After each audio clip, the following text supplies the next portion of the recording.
The officer's grip tightened on the old man's wrist, and behind him, the churchgoers in their Sunday best rose and formed a silent arc. Hundreds of them stood motionless across the courtyard, watching the two figures at the center, none moving to intervene and none looking away. Then a man in a plain dark suit stepped out from the middle of the crowd and walked unhurried straight toward the officer. He stopped just short of him, and in a voice that carried without ever rising, he spoke a single, quiet command. Let him go. For a long moment, nothing in that courtyard moved, and the whole scene seemed to hang suspended in the thin gold light of a late October afternoon. The lot in front of Mount Zion Baptist Church had been half empty an hour earlier, the kind of ordinary Sunday quiet that settles over a mid-sized southern town once the last hymn is faded. Now every space between the parked cars had filled with people, and they had arranged themselves without instruction into a wide, unbroken curve that pressed slowly inward. The officer stood at the very center of that curve, one hand still locked around the old man's arm. And for the first time all afternoon his certainty seemed to falter. They were dressed for worship, every one of them, in pressed suits and long coats and the good shoes kept for Sundays, and that detail alone made the stillness harder to explain. There were grandmothers in wide felt hats and young fathers holding the hands of children who had gone quiet without being told to, and old men who leaned on canes and did not look away. None of them shouted. None of them raised a phone in triumph or pushed forward to close the distance, and that restraint was somehow heavier than any noise could have been. They simply stood, shoulder to shoulder, breathing in the cold air, and let their silence do the work that shouting never could. The officer felt it before he understood it, the way a person feels weather changing long before the first drop of rain. He had walked into this morning believing he was the only authority that mattered on this stretch of pavement, and everything in his posture had said so. The squared shoulders, the raised voice, the easy assumption that a badge settled every question. But the crowd behind him did not behave the way frightened people were supposed to behave, and their calm unsettled him in a way that open defiance never would have. He turned his head, slowly, taking in the faces along the curve, and found not one of them looking at him with fear. What made the moment strange was not anger, because there was almost no anger in it at all. The people gathered on those church steps carried themselves with the quiet composure of a congregation that had already decided, together and without a word, exactly what it would and would not allow to happen here. Their power was not the kind that announces itself, not the kind that arrives with sirens or slogans or clenched fist raised toward the sky. It was the older, steadier kind, the sort that simply stands its ground and waits, and it filled the courtyard the way floodwater fills a low field, without hurry and without any need to prove itself. The man in the plain dark suit had reached the center now, and he stood close enough to the officer that the two of them could have spoken in whispers. He was not a large man, and he wore nothing that marked him as important. No chain of office, no entourage, no visible sign that he was anyone at all beyond another worshiper who had come out of the sanctuary with the rest. Yet the crowd had parted for him without being asked, and the way they watched his back told a story that his ordinary suit did not. Whoever he was, the people of Mount Zion had arranged themselves behind him, the way a town arranges itself behind the one person it trusts to speak for all of it. And so the scene held there, frozen at the edge of something, 100 faces and one officer, and two men standing an arm's length apart in the fading autumn light. To look at it cold, with no idea of how it had come to be, was to feel the pull of a single unanswered question rising off the pavement like heat. Why would an entire congregation, in its Sunday best, rise as one body and stand behind a man in handcuffs? And why would the officer holding him suddenly look so unsure of everything he had believed an hour before? To understand any of it, you have to go back past the crowd and the silence and the quiet command, to a stretch of empty road 30 minutes earlier, where none of this had yet begun. 30 minutes earlier, the sanctuary of Mount Zion had still been warm with the last echoes of the closing hymn, and Elijah Grant stood at the front doors shaking hands the way he had every Sunday for 3 decades. At 61, his hair had gone the color of ash at the temples, and he wore the same charcoal suit that had faded a shade lighter with the years. its lapels softened by 1,000 handshakes and 1,000 Sunday mornings. A narrow purple tie sat neat at his collar, the one small flourish he allowed himself, and he touched it out of habit as he thanked the last of the families filing past. He spoke to each of them by name, unhurried, his voice level and low, the practiced calm of a man who had spent his life measuring his words before he let them go. Long before he ever stood behind a pulpit, Grant had argued cases in county courtrooms where the law and fairness did not always sit on the same side of the aisle. He had come up as a civil rights attorney in years that taught him patience the hard way, and when he traded the courtroom for the church, he brought that discipline with him. 30 years of leading this congregation had worn the sharp edges off his temper without ever dulling his resolve, and the people who knew him best said the same thing about him. Elijah Grant did not raise his voice, because a man who had learned to win with quiet reason rarely needed to. Sunday afternoons had a shape he loved, and today was meant to follow it exactly. His granddaughter Maya was 7 now, and every week she waited for him at his daughter's table with the same standing demand: that he arrive before the cornbread went cold, and that he tell her one story she had not heard before. He had promised her this morning that he would not be late, and the thought of that small kitchen, the smell of greens on the stove, and the sound of a child's impatient questions was already carrying him toward the door. He had nowhere he needed to be that mattered more than that lunch, and no ambition on this earth larger than keeping a promise to a 7-year-old. He gathered his coat and his worn leather Bible, said his last goodbyes on the front steps, and walked out to where his old sedan waited at the edge of the lot. The afternoon had turned crisp and bright, the maples along the street letting go of their last red leaves, and the town beyond the churchyard moved through its ordinary Sunday rhythms without any sense that something was about to break. Grant settled behind the wheel the way he did everything, without haste, adjusting his mirror, resting both hands in plain view on the top of the wheel before he ever turned the key. It was a small habit, one he had carried for as long as he could remember, though he had never once said aloud the reason he kept his hands where they could always be seen. He pulled onto the quiet 2-lane road that led out toward his daughter's neighborhood, the radio low, the sun slanting warm across the dashboard. A man like Grant had long ago made his peace with the fact that a graying suit and a Bible on the seat did not always spare a man certain looks, certain assumptions on certain roads. But this afternoon the street was empty and open ahead of him. The light was gold, and he was thinking only of cornbread and a little girl's waiting face as he drove the last few miles that separated the morning he had planned from the one that was coming for him. A quarter-mile up that same road, a patrol car sat idling in the shade of a billboard, and behind the wheel, Officer Danny Cole watched the traffic with the restless attention of a man looking for something to do. He was 33, broad through the shoulders, only a few months into the stripes that had come with his recent promotion, and he wore that new rank the way some men wear a coat a size too large. The badge on his chest still felt like a thing he had to keep proving he deserved, and quiet afternoons like this one left too much room for that particular hunger to surface.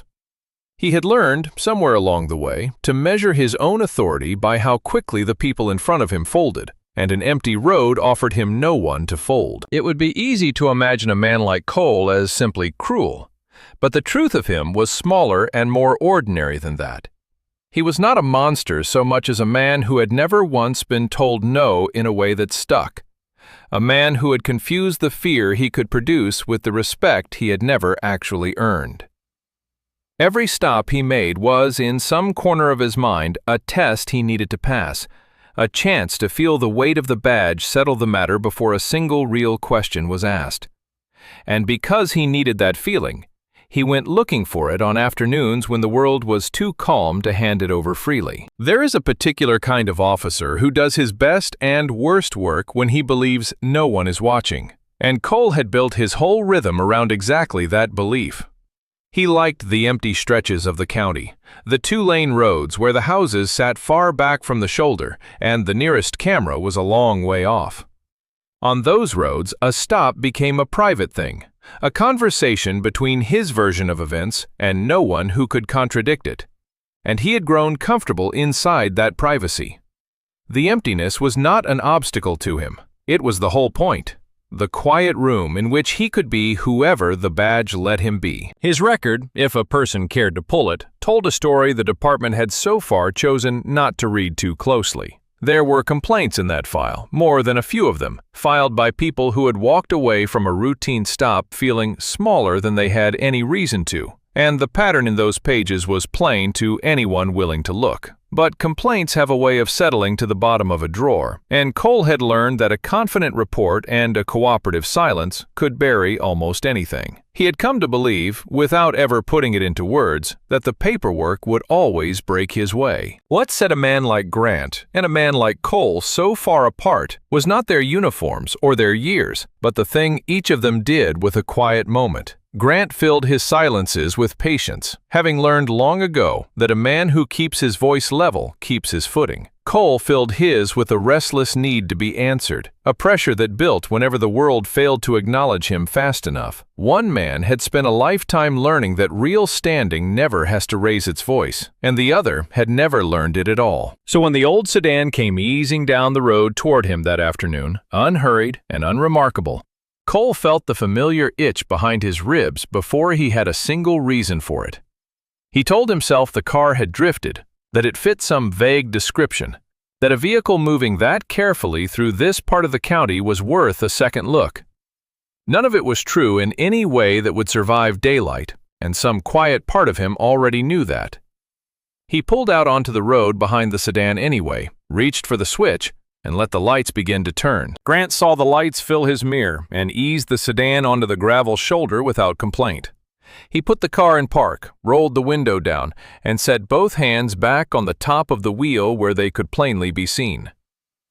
The engine ticked as it settled, and the quiet of the empty road pressed in around them. He waited, calm, and let the officer come to him. Cole approached slowly along the driver's side, one hand resting near his belt, his eyes moving over the interior of the car.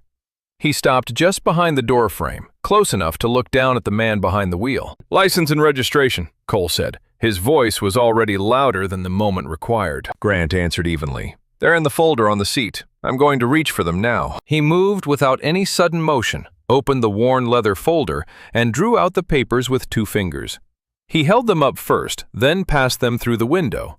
Every gesture was slow and deliberate, the movements of a man who had rehearsed this quiet choreography more times than he cared to count. Cole took the documents, but barely glanced at them. "Where are you coming from?" "From the church," Grant said. "Mount Zion, back up the road. Sunday service just let out." The answer was simple and true, but it landed on Cole like a thing to be doubted rather than a thing to be believed. He looked from the papers to the graying man in the fading suit, then back to the empty road behind them, and something in his jaw tightened. The explanation had been offered too calmly for his liking, and calm was not the reaction he had come to expect from people on the side of a road. "You always drive this slow?" Cole asked. "I drive careful," Grant said. "Always have." Cole let the papers hang at his side and leaned a little closer to the window. He asked where Grant was headed, and Grant told him, plainly, that he was on his way to his daughter's house for Sunday lunch. He asked whose car this was, and Grant said it was his own, registered in his own name, the same papers already in the officer's hand. None of the answers gave Cole anything to hold, and the lack of a foothold seemed to bother him more than any lie would have. "Step out of the vehicle for me," Cole said. It was not a request. Grant did not argue. "May I ask what this is about, officer?" "I'm going to want to take a look inside the car," Cole said, ignoring the question entirely. "You got anything in there I should know about?" "Nothing but a Bible and a coat," Grant answered, his voice never rising. "You're welcome to look." He kept his hands visible as he unbuckled, opened the door with slow care, and stepped out onto the gravel. He stood at his full height in the cold afternoon light, a graying man in a soft, dark suit and a purple tie, and he offered no resistance of any kind. Yet his very composure, the steadiness of a man who had done nothing wrong and knew it, seemed only to sharpen the edge in the younger man's voice, as the stop began to tilt toward something else. Cole moved past him and began going through the sedan with the rough impatience of a man who expected to find something. He pulled open the glove box, ran a hand under the seats, lifted the Bible and dropped it back without care. Grant did not protest. He did not step forward or reach to stop him or raise his voice to defend the small dignity of his own belongings. He simply stood on the gravel with his hands loose at his sides and watched. And that quiet watching seemed to gall the younger man more than any objection could have. There was nothing in the car, of course, nothing but the ordinary contents of an ordinary life, and the emptiness of the search only tightened the knot in Cole's chest. He came back around the vehicle with his jaw set, and he found Grant standing exactly where he had left him, calm and unmoved. Some men would have read that stillness as innocence. Cole read it as a challenge, as though the old man's composure were a door he could not force open, and everything in him leaned harder against it. "You think this is funny?" Cole said, though nothing about Grant suggested amusement. "You think standing there quiet makes you smarter than me?" Grant met his eyes without heat. "I don't think anything, officer. I'm only waiting for you to finish." The evenness of it was almost more than Cole could stand. He had built his whole sense of himself around the moment a person's voice climbed or their hands began to shake, the moment they gave him the fear he mistook for respect. Grant gave him none of it. He did not plead his innocence or list his years or invoke the church he had just left. He only stood there, patient as a stone in a river, letting the current break against him and pass. Cole started circling him now, closing the space, using his size the way he had learned to use it. He told the old man to turn around. He told him to put his hands where he could see them, though Grant's hands had never once left the open air. He fired the commands faster than any person could obey them, layering one on top of another, building the kind of confusion that a report could later call resistance. It was an old trick, and Grant recognized it for exactly what it was. Through all of it, the old man's answers stayed short and level. "Yes, officer." "All right, officer." He turned when he was told to turn, and stopped when he was told to stop. And he narrated each of his own movements aloud, so that nothing he did could be mistaken for a threat. That narration, calm and deliberate, was the discipline of a man who had spent a lifetime learning that the wrong sudden motion on the wrong empty road could cost him everything. It was not fear. It was knowledge, worn smooth by decades of practice. And still the emptiness of the road worked on Cole like a permission. There were no other cars, no witnesses, no lens pointed his way. Only a graying man in a worship suit and a stretch of shoulder where whatever happened next would belong to whichever of them told the story first. He felt the old confidence returning, the sense that the situation was his to shape, and his voice dropped into the flat, hard register he saved for the moments he meant to end a thing. Grant heard the change in it. He understood, with a sinking certainty, that reason had already left this roadside, and that the young man in front of him had decided the outcome before the first word was ever spoken. Grant drew a slow breath and kept his hands open, offering the only thing he had left to offer, which was to give this angry stranger no excuse at all. But he had lived long enough to know that a man determined to find one would simply invent it. It happened the way these things always happen, without any single clear moment where reason gave way. Cole took hold of Grant's shoulder and turned him toward the car. He said the old man had tensed, had pulled away, had resisted a lawful order. None of it was true. Grant had done nothing but stand still. But the story had already begun writing itself in the officer's mouth. He announced the charge to the empty road as if a crowd were there to hear it. Resisting an officer, obstruction, the tidy words that could turn a quiet man into a criminal on paper. He reached for the cuffs at his belt. The metal caught the low afternoon sun for an instant before he brought Grant's wrists together behind his back. The old man did not fight. He let his arms be drawn back and felt the cold steel close around his wrists, one and then the other, each click impossibly loud on that silent shoulder. He had put those same cuffs on no one and had never deserved them, and still they closed.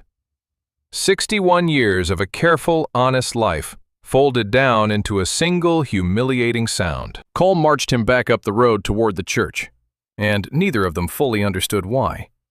Perhaps the officer wanted the drama of it. Perhaps some instinct told him a squad car alone would not hold the story he meant to tell. He walked the handcuffed man across the edge of the Mount Zion lot, up toward the wide stone steps, as though the church itself were part of the arrest. Grant felt the gravel give way to pavement beneath his good Sunday shoes. He felt the cold of the cuffs and the warm slant of the sun on his face at the same time.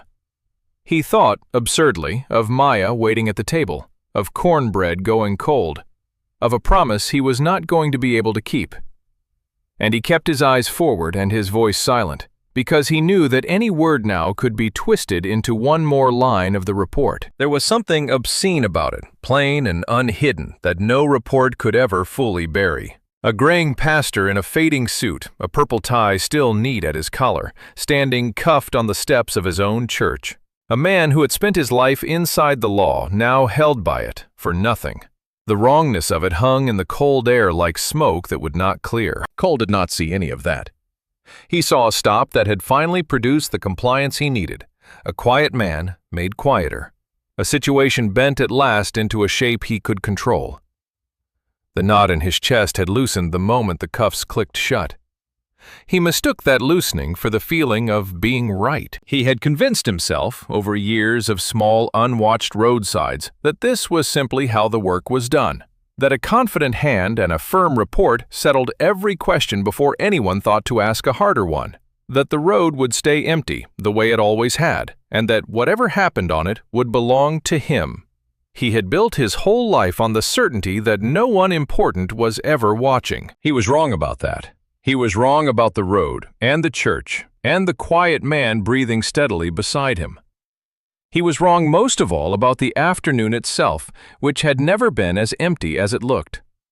Every belief that had carried him to this moment was about to be tested against a truth he could not yet see, because the doors of Mount Zion had not yet opened. The congregation inside had not yet risen. The man in the plain dark suit had not yet begun to move. And Danny Cole, standing satisfied on those stone steps with an innocent man in his grip, had just made the single decision that would take apart everything he had ever built. He did not know it. He felt, if anything, a small flush of accomplishment. The ordinary calm of a man who believed the hard part was behind him. He shifted his hold on Grant's arm and glanced back toward his idling car, already composing the tidy version of events in his head.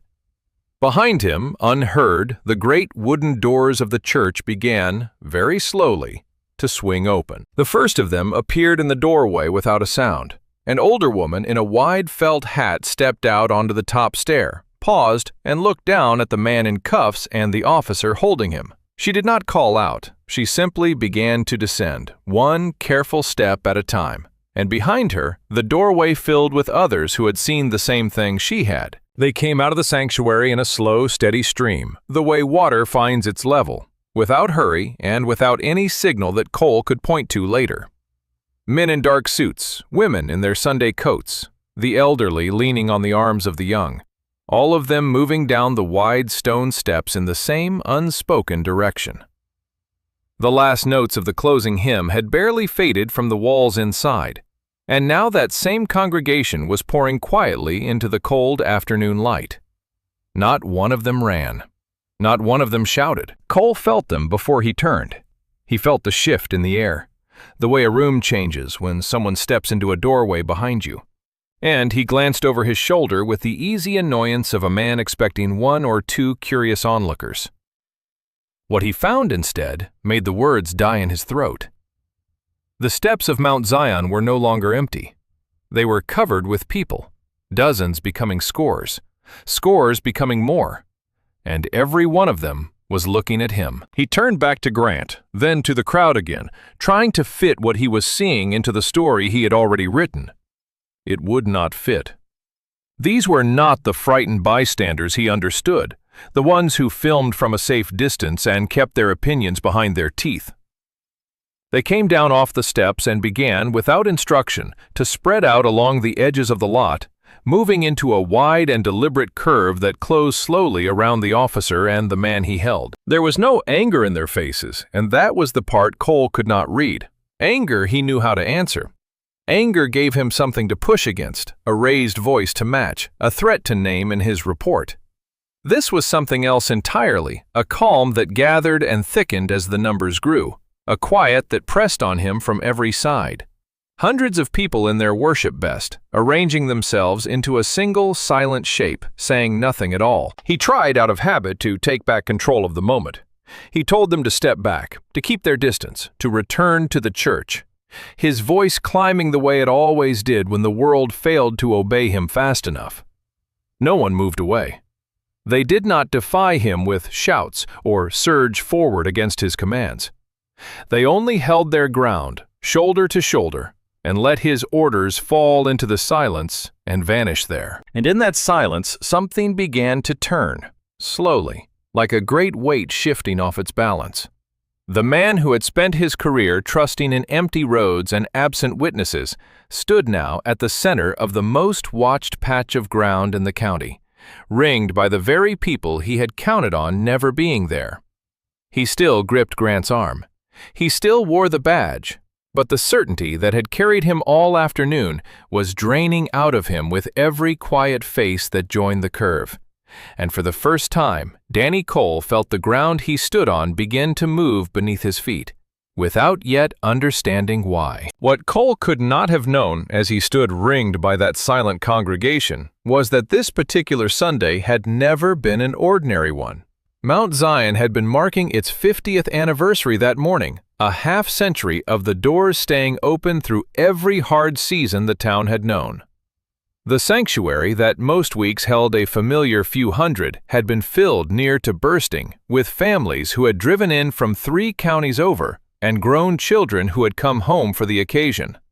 The empty road Cole had trusted led straight to a church that was, on this one afternoon, 3 times as full as he could ever have guessed. But the crowd was not the worst of the miscalculation, and Cole would not grasp the full shape of it for some time yet.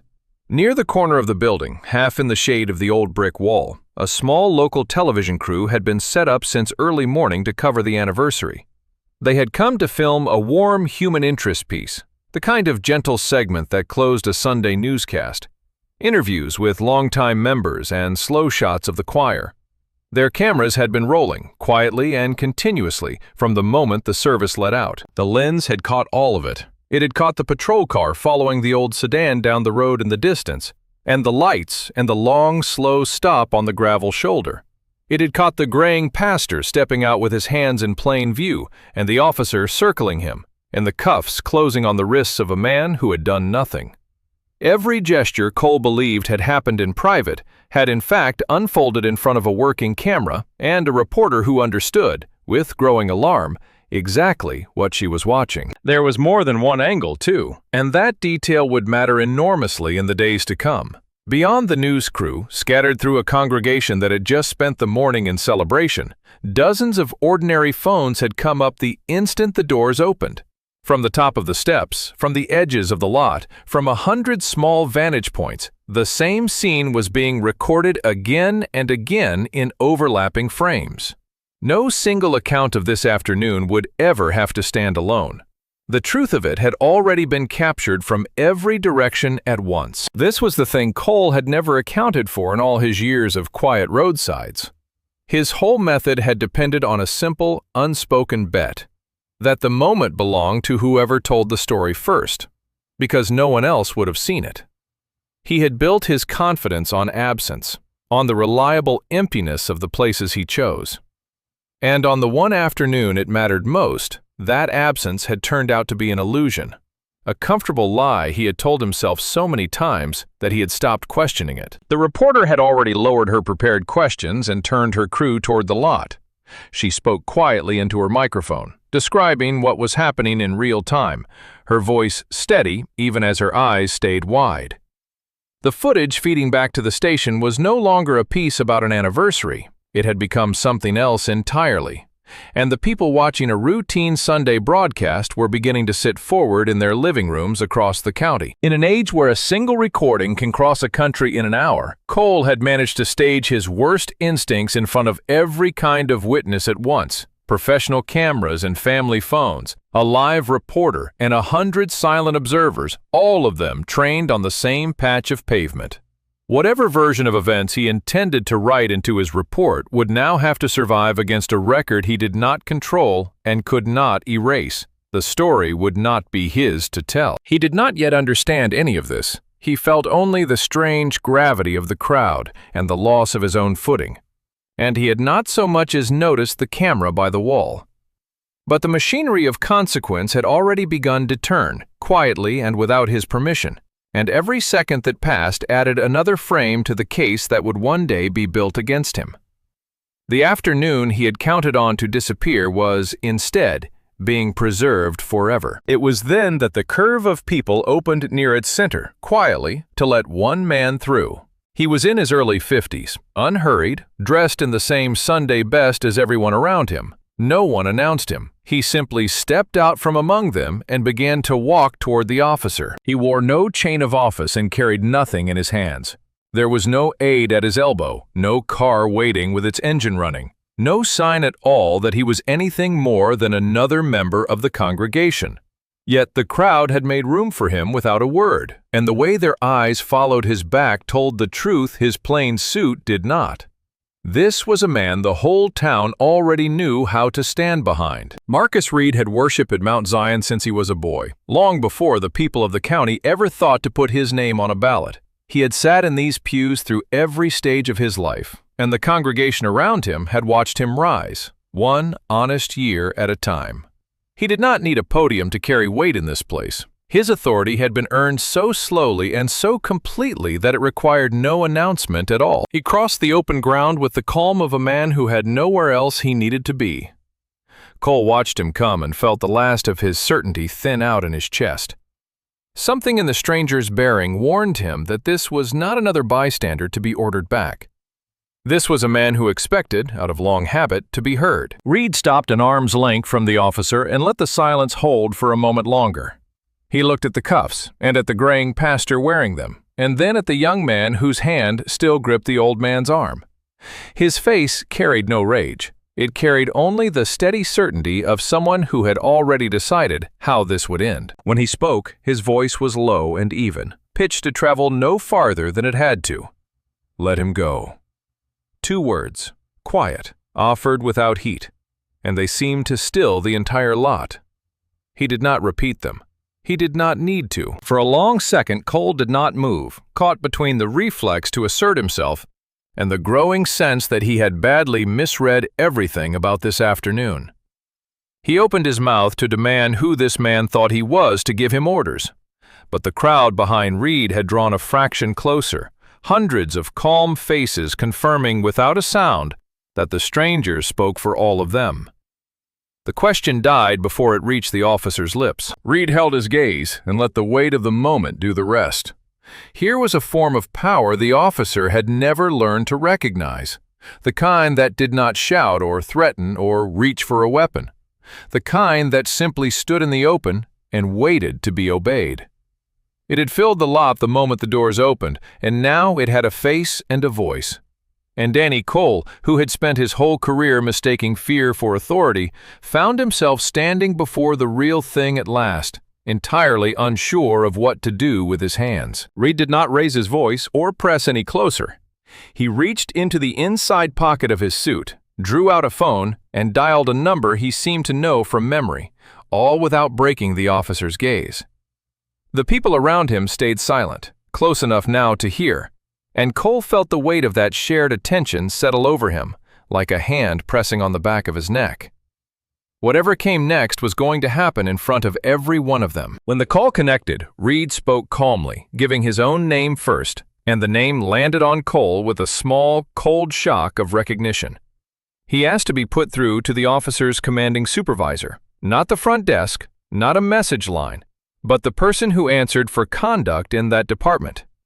He described where he was standing and what he was looking at, a pastor of this community in handcuffs on the steps of his own church, arrested for nothing, in front of hundreds of witnesses and a rolling news camera.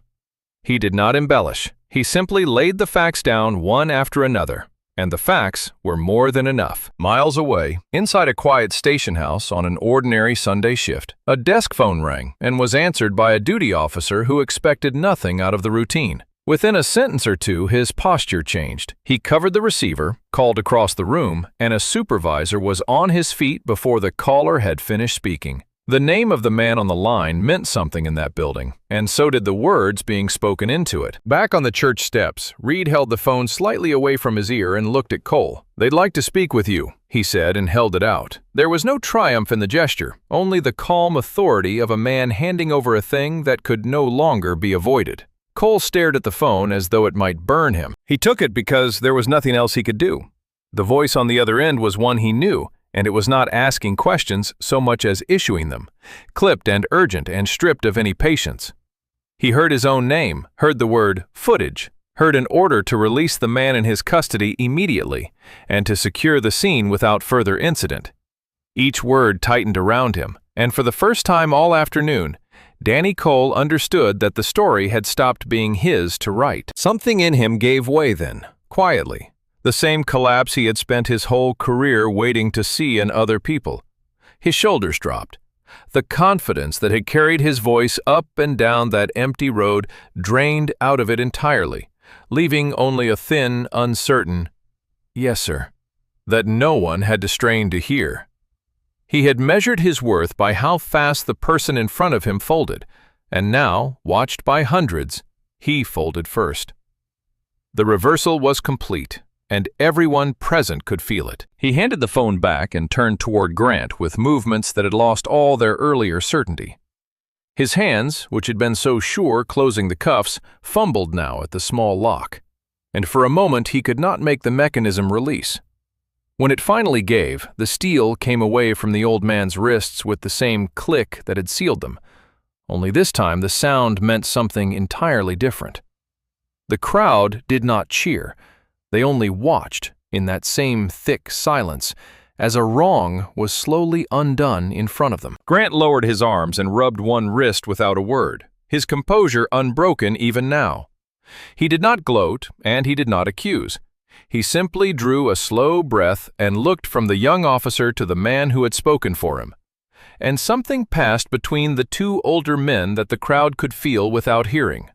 Around them, the machinery of consequence had already begun to move in earnest, phones lifting, the reporter speaking faster into her microphone. A chain of decisions rising through offices that had not yet learned what their Sunday had become. What the crowd could feel but could not name, in that look passing between the two older men, was the weight of a history that reached back 2 decades. Long before Marcus Reed ever wore a suit that people trusted, he had been a young man adrift, angry at a world that had handed him too little, and blaming it in ways that were beginning to close doors behind him. There had been a season when the road he was walking led somewhere very dark, and most of the town had already quietly decided how his story would end. Elijah Grant had refused to sign that verdict. The pastor had been younger then too, only a decade into his work at Mount Zion. But he had seen something in the furious young man that others had stopped looking for. He did not lecture Reed or shame him from the pulpit. He simply showed up, again and again, at the places where a person's life either turns or breaks, and he stayed until the turning began. Where the world had offered the young man a cell, Grant offered him a pew and the patient expectation that he could become more. It had not been quick or easy, and there were nights Grant sat with him through the worst of it, saying little, letting the silence do the work that lectures never could. Slowly, across months and then years, the anger in Reed cooled into something steadier, and the doors that had been closing began, one by one, to open again. When at last the young man asked to be baptized, it was Grant who lowered him into the water, and Grant who raised him back up, in front of that same congregation now standing silent in the lot. The town that had written him off watched him begin again. No one outside a handful of old members remembered any of that now. To the county, Marcus Reed had always been the steady man they trusted, and few of them knew how close that man had come to never existing at all. But Reed had never forgotten a single hour of it. He carried the memory the way some men carry a debt they fully intend to honor, quietly, and without any need to speak of it. That was the second truth hidden inside this afternoon, the one no camera could capture. The man of standing who had just spoken for the pastor was also the man the pastor had once refused to give up on. The rescue on those steps ran in both directions across 20 years, a debt being repaid in the same place where it had first been forgiven. What looked to the crowd like one powerful man protecting an innocent one was, underneath, something far older and far deeper. Reed stepped closer to Grant while the officer stood aside, and he spoke so low that only the old pastor could hear. 20 years ago, you wouldn't let me go, he said. Today, it's my turn. Grant looked at him for a long moment, and the composure he had held through everything softened at last into something close to tears he would not let fall. He had lowered this man into the water half a lifetime ago, never once expecting to be lifted, in his turn, by the very hands he had helped to steady. A second patrol car arrived within minutes, and then a third, though these came without urgency and with none of the swagger Cole had carried onto the scene. The officers who stepped out already knew, from the calls crackling over their radios, that they were not here to make an arrest. They were here to contain a mistake. One of them, a sergeant with more years on the job than Cole had, walked straight to the young officer and quietly asked for his badge and his weapon. Cole handed them over on the steps of Mount Zion, in front of the same crowd that had watched him close the cuffs an hour before. There was no argument left in him. The sergeant's face carried no cruelty, only the tired gravity of a man performing a duty he had hoped never to perform. And he explained in a low voice that Cole was being placed on immediate administrative leave pending a full investigation.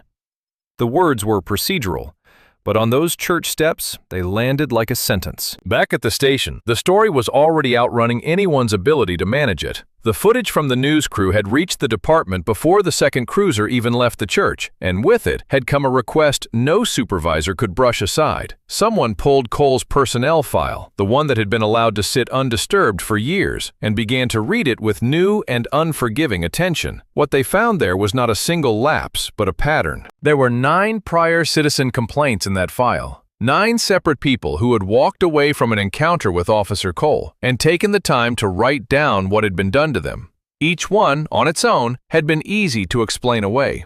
A disgruntled driver, a bad night, a misunderstanding smoothed over with a confident report. Filed together and read in sequence, they told a different story entirely. One of a man who had done this before and expected to keep doing it. The number that had meant nothing scattered across years now meant everything gathered on a single page. Internal Affairs opened a formal review before the afternoon was out. Investigators began requesting every recording of the stop, the professional footage and the phone clips alike, building a record from a dozen angles that no report could contradict. They pulled the radio logs, the dispatch times, the exact sequence of what Cole had claimed against what the cameras had captured. Piece by piece, the tidy version he had counted on writing came apart in their hands. The contrast was not lost on anyone who understood how these things usually went. For years, Cole had operated on the certainty that the paperwork would break his way, that a firm hand and a cooperative silence could bury almost anything. That certainty had rested entirely on the absence of a record. Now the record was overwhelming, and every mechanism he had trusted to protect him turned, one after another, into an instrument of his undoing. None of it moved quickly in the way a crowd might have wanted. There were no dramatic scenes, no shouted verdicts, only the slow, deliberate turning of a process built to weigh things carefully. Statements were taken. Timelines were assembled. The 9 older complaints were reopened, and the people who had filed them were contacted, some of them astonished that anyone had finally come to ask. For Danny Cole, the collapse was quiet and total. He drove nowhere in the cruiser he had arrived in. Another officer took the wheel. He sat in the passenger seat of his own patrol car as it pulled away from Mount Zion, stripped of the badge that had told him who he was, watched by hundreds of people he had counted on never being there. The man who had measured his worth by how fast others folded had, in the end, been unmade not by force, but by the simple, patient weight of the truth catching up with him. The crowd had begun at last to make a low sound of its own, not quite a cheer, but the murmur of hundreds of people watching a wrong being set right. There was satisfaction in it, and something harder underneath. The natural hunger to see the man who had done this pay in full. Some near the front pressed forward as the cruiser prepared to pull away, their faces set, wanting a last word with the officer who had shamed their pastor. The mood was tipping toward something that could easily have turned ugly. It was Grant who stopped it. He stepped away from Reed and moved toward the edge of the crowd, and though he raised no hand and used no title, the murmur fell away at once. 50 years of that congregation knowing his voice meant that when he chose to use it, people listened. He waited until the lot was silent again before he spoke. "Don't," he said simply.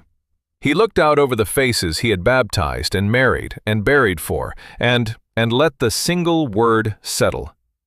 Then he went on, his voice low and steady as ever. "Don't let what's rising in you right now become the very thing that hurt me today." A stillness came over the crowd unlike the one before it. This was not the tension of waiting. It was the discomfort of being turned back on themselves. Grant looked toward the patrol car where the young man sat stripped of his badge, and there was no triumph in his face, only something that looked almost like sorrow. He had spent the afternoon in handcuffs, and now he stood defending the man who had put them on him. "That boy did a wrong thing today, and the wrong will be answered," he said. "But if we answer it with the same contempt he showed me, then he was right about us all along." He let that land.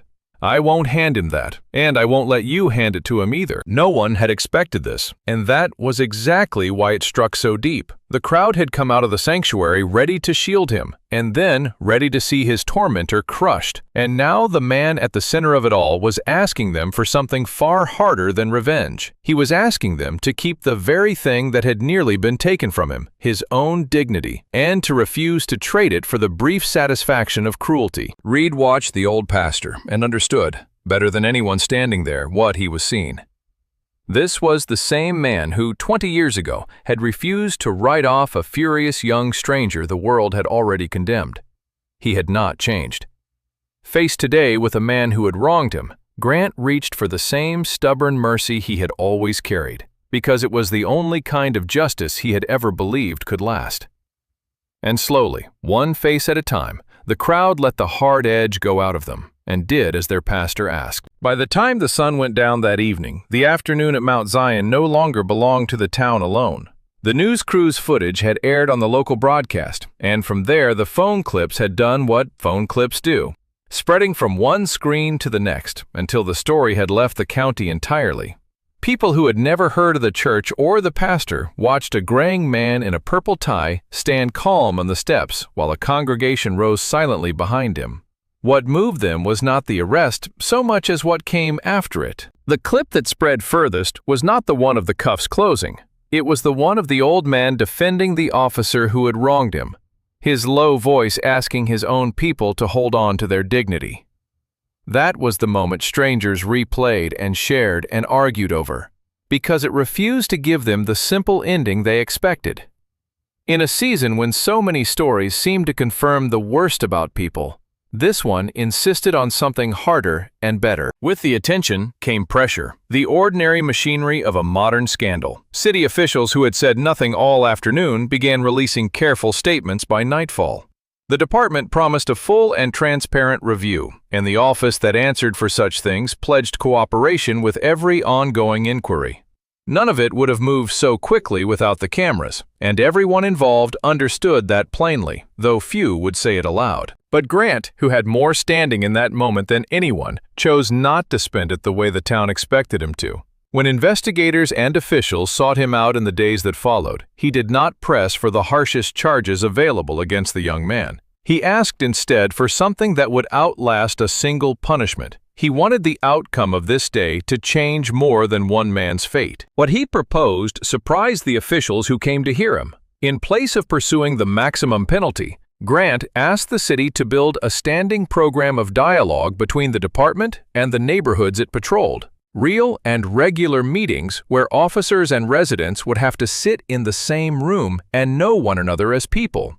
He asked for training that treated the dignity of a stop as seriously as its legality. He asked, in short, that the thing done to him become the reason it would be harder to do to anyone else. He was not naive about it, and he said as much. He knew that a single program could not undo generations of suspicion, and that meetings alone would not remake a culture. But he had spent his life believing that people changed one honest encounter at a time, the same slow way a furious young man had once become a mayor. If the footage of his worst afternoon could be turned toward that, then the day would not have been wasted. The officials, aware of the cameras still trained on them, agreed to far more than they might have otherwise. Reed used every ounce of his own standing to see the commitments written down rather than merely spoken.